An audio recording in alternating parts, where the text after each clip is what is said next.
ያለው ብለሽ ተጫወትሽ።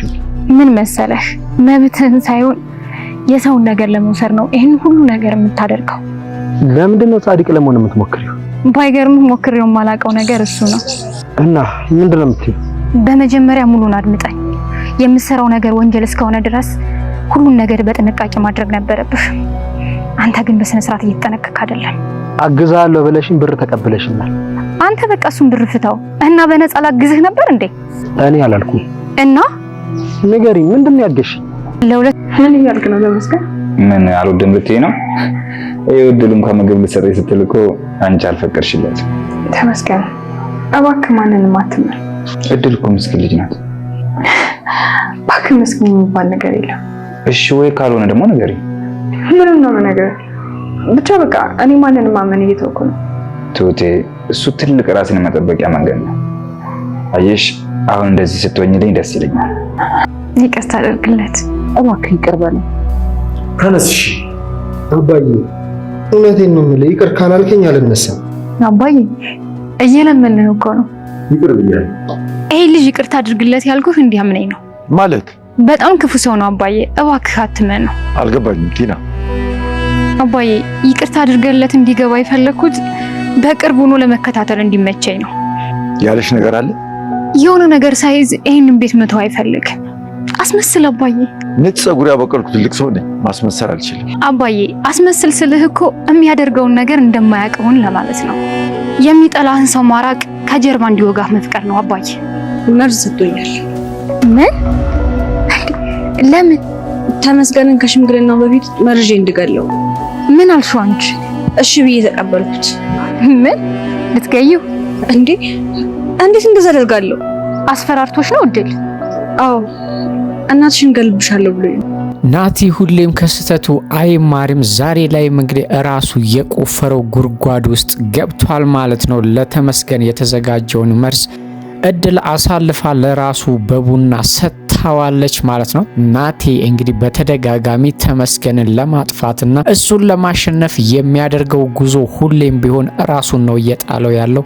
ዛሬ ላይም እንግዲህ እዛ ቤት እንዳትመጣ ተብሎ አባዬ አስጠንቅቆትና ነግሮት ነበር። እሱ ግን እስራቸው ካልሆነ እነሱን ማጥቃትና እነሱን መጉዳት ስለማይችል አባዬ እግር ስር ወድቆ ይቅርታ ጠይቆ ይቅርታ ተደርጎለታል ማለት ነው። ግን ደግሞ እድልን በማስፈራራት ለተመስገን መርዝ ሰጥቷት ነበረ።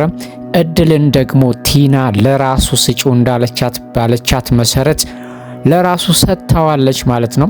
ናቲ ከዚህ በፊትም ራሱ የሰጣትን መርዝ ለራሱ ሰጥታው እንደ እድል ሆኖ ተርፏል ማለት ነው። ዛሬ ላይ ምናልባት ያ እድል ላይ ይገኝለትና ላይ ተርፍ ይችላል ማለት ነው። በዛ ላይ ደግሞ በጣም አደገኛ መርዝ ነበር የሰጣት ማለት ነው። ናቲ ሁሌ ሞኝ የሚሆንበት ነገር እድል ለተመስገን መቼም ቢሆን መርዙን ልትሰጠው እንደማትችል መጠርጠር ሲኖርበት፣ እሱ ግን እድልን አምኖና በእድል ተመክቶ አሁን ላይ ተመስገንን ለማጥቃት መሞከሩ ጅልነቱ ነው ማለት ነው።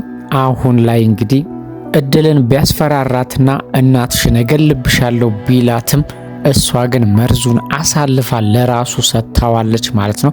ናቲ በዚህም አለ በዛ ሁሌም ውድቀትና ሽንፈት ነው እየገጠመው ያለው ማለት ነው። ተስፋ ያለ መቁረጡ እንግዲህ ብዙ ስህተቶችን እያሰራው ነው ያለው። አሁን ላይም እድል እንግዲህ እስከ መጨረሻው ናቲን ልታሰናብተው ትችላለች። በእርግጥ ምናልባት እንግዲህ እድል ከቀናው እንግዲህ ሊተርፍ ይችላል። አለበለዚያ ግን ናቲ እስከ መጨረሻ ድረስ ሊያሸልብ ይችላል ማለት ነው። ሌላው ችግር እንግዲህ የራሱ ችግር ሳያንሰው እድልንም ትልቅ ችግር ውስጥና ትልቅ ወጥመድ ውስጥ ሊጨምራት ነው ማለት ነው። ምናልባትም ናቲ ህይወቱ ካለፈ እድል ያላሰበችው ነገርና በወንጀለኝነት ወይም ደግሞ በነፍሰ ገዳይነት ልትጠየቅ ትችላለች ማለት ነው። ጥፋቱ የራሱ ቢሆንም ግን ደግሞ መድኃኒቱን አሳልፋል መስጠት አልነበረባትም። ቢያስፈራራትና ቢዝትባት ራሱ ለናባዬና ለነተመስገን ተናግራ ነገሩን የዚህን ያህል እንዳይከርና እሱም ናቲን ቢሆን ትልቅ ችግር ውስጥ እንዳይገባ ማድረግ ትችል ነበር። ግን ደግሞ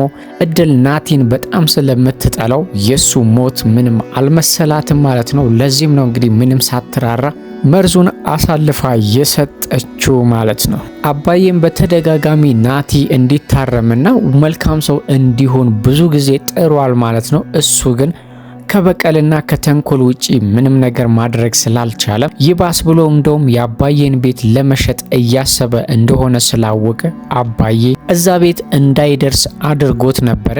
ግን ደግሞ ከዛ ቤት መራቁ ለነሱ ራሱ ትልቅ ስጋትና ጭንቀት ስለሚሆንባቸው ጥላትህን እስርህ አድርገህ መከታተል ነው የሚያዋጣህ የሚለውን ነገር በመተግበር እንግዲህ ተመስገንም ቢሆን ናቲ ከዚህ ቤት መቅረቱ ጥሩ ላይሆን እንደሚችል ለአባዬ ነግሮታል ማለት ነው።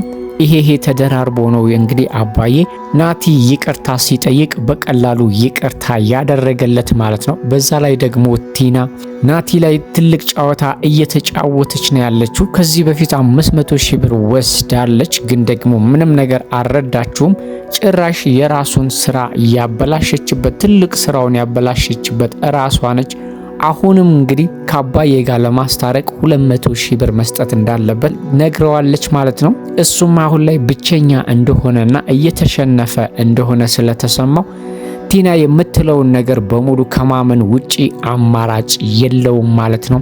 ናቲ እንግዲህ ከቲና ጋር ይዋል እንጂ ቲና ምን ያህል ክፉና በጣም መጥፎ ሰው እንደሆነች አልገባውም ማለት ነው። ስለዚህ አሁን ላይ ለብር ብላ እንግዲህ ከአባዬ ጋር እንዲታረቅ አድርጋለች። ግን ዞር ብላ ደግሞ ሚስጥሩንና ሊሰራ ያሰበውን ነገር ለአባዬ እንደምትናገር ተናግራለች ማለት ነው ለአባዬ።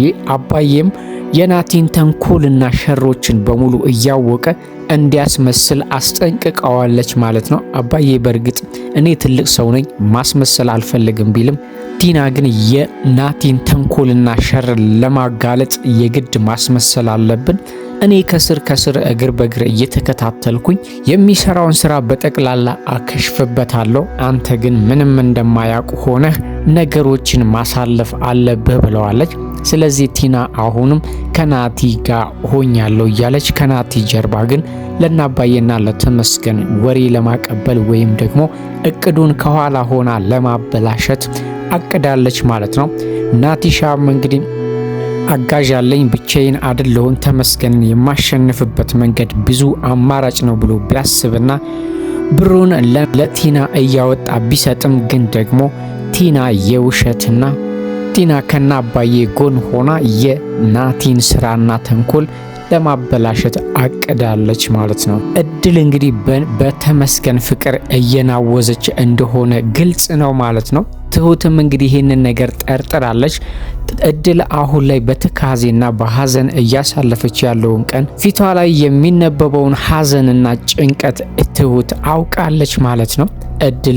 እድል ተመስገን የሷ እንደማይሆን እያወቀች ራሱ የውስጧን ፍቅር ማስቆም አልቻለችም ማለት ነው። በዛ ላይ ደግሞ ትሁት እየጠረጠረቻት ነው ከተመስገን ፍቅር እንደያዛት ትሁት እርግጠኛ ነች ማለት ነው። ግን እድል ደግሞ አሁን ላይ ተመስገን ልቡ በጠቅላላ ከትሁት ጋር እንደሆነ ስላወቀች ለማንም መናገር አልፈለገችም ማለት ነው። ትሁት ብቻዋን መብሰልሰሎና ማዘኗን ያየችው ትሁት እንግዲህ መናገር የምትፈልገው ወይም ደግሞ ያስጨነቃት ነገር እንዳለ ስትጠይቃት እድል ግን መናገር አልፈለገችም ማለት ነው።